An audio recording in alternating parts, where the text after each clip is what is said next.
You can walk into almost any supermarket and find a premium filet mignon priced at over $25 a pound, sitting inches away from an eye of round cut that costs a fraction of that.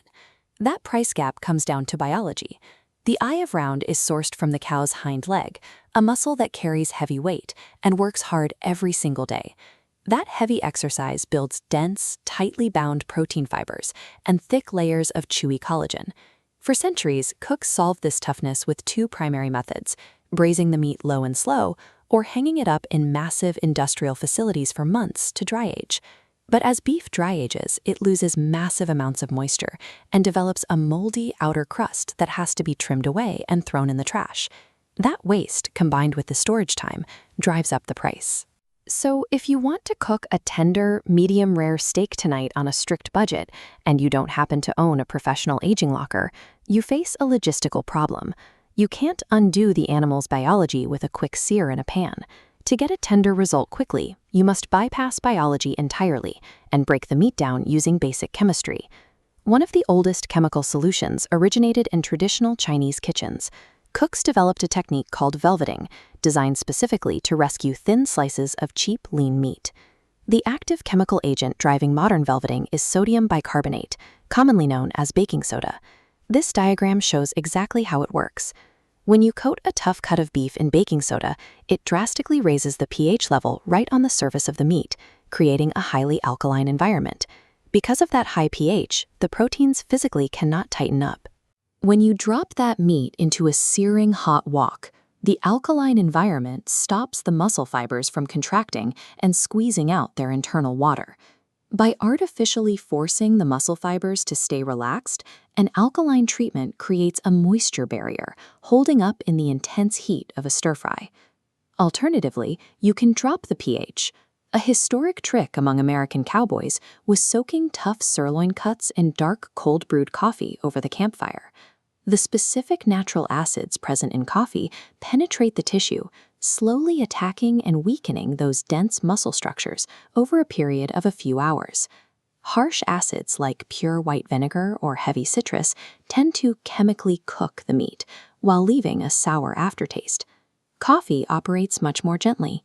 These moderate acidic interventions provide a middle ground solution for medium-thickness cuts, breaking down the tough internal fibers without destroying the meat's structural integrity. For a deeper transformation, we can look to Aspergillus oryzae, or koji. This is a specific strain of fungus traditionally used to ferment grains in huge wooden vats to make soy sauce, sake, and miso.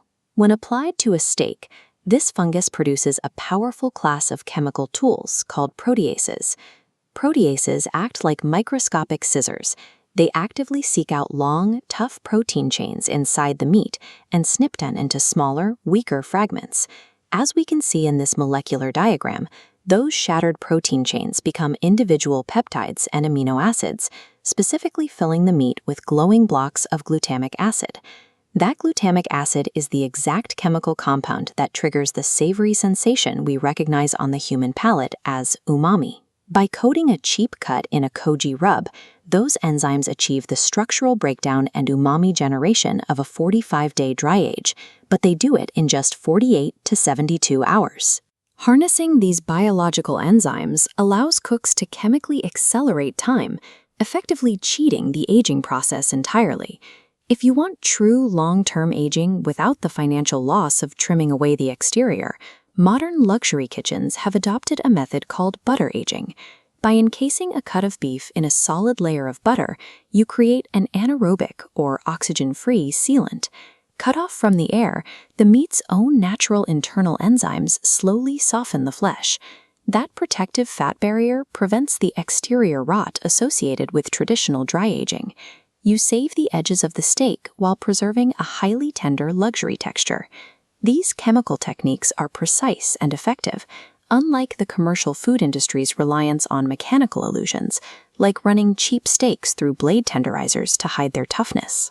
Some commercial producers even use an enzyme called transglutaminase, literally known as meat glue, to seamlessly bind completely separate scraps into a unified imitation steak. Every low-cost, tough cut displayed at the butcher counter represents a specific chemical challenge. For a cook who understands the material, these pieces of meat are a blank scientific canvas. A cook who masters the interaction of acid, base, and enzyme can produce a luxury eating experience from almost any part of the animal, regardless of the initial price per pound.